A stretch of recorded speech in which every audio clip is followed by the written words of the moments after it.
बिस्मिल्लाहिर्रहमानिर्रहीम। तरबियत औलाद के 10 अहम तरीन उसूल। जो बाप अजान सुनते ही टेलीविज़न बंद कर देता है और फ़ौरन नमाज के लिए चला जाता है तो अनकरीब वो अपने इस तर्ज अमल से अपने बच्चों को नमाज का पाबंद बना लेगा। जो बाप घर में दाखिल होते वक्त पहले दरवाज़ा खटखटाता है और सलाम का इल्तिज़ाम करता है और अपने बीवी बच्चों को देखकर मुस्कुराता है, इस तरह उसके बच्चे भी घर में दाखिल होते वक्त इजाज़त लेना, सलाम करना और मुस्कुराना सीखेंगे।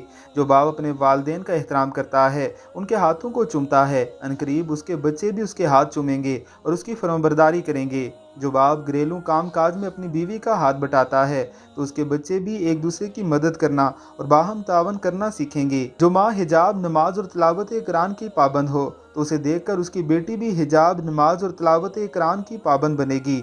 जो माँ बाप बाहमी इत्तफाक व मफाहमत के साथ ज़िंदगी गुजारते हैं, अपनी औलाद के सामने लड़ाई झगड़ा और आवाज़ बुलंद नहीं करते, तो उनके बच्चे घर से मोहब्बत करने वाले, एक दूसरे के साथ उल्फत व मोहब्बत और बाहमी इत्तफाक व मफाहमत से ज़िंदगी गुजारने वाले होते हैं। जो बाप सुलह रहमी करता है, अजीज़ व अकारब के साथ एहसान करता है, उनसे मोहब्बत के रिश्ते इस्तवार किए रहता है कि औलाद भी उससे ये सुलह रहमी और हुस्न सलूक करना सीखती है। जो बाप बाज़ उमूर में अपने बीवी बच्चों से राय मशवरा लेता है और उनके साथ बैठकर गुफ्तगू शनीद करता है, उनकी राय का एहतराम करता है, तो इससे उसके बच्चे भी बाहमी गुफ्तगू शनीद और बाहमी राय मशवरे और मस्बत रवैये अपनाने की आदत सीखते हैं। जो बाप अपनी औलाद के साथ सच्चाई अपनाता है तो उसकी औलाद भी उससे सच्चाई सीखती है। जो बाप औलाद के साथ वादा वफाई करता है तो उसकी औलाद भी उससे ये वादा वफाई सीखती है। जो माँ बाप सफाई सुथराई का एहतमाम करते हैं और एक मुनज़्ज़म और मुरतब ज़िंदगी गुजारते हैं तो इससे वो अपने बच्चों को एक मुरतब और मुनज़्ज़म ज़िंदगी गुजारना सिखाते हैं।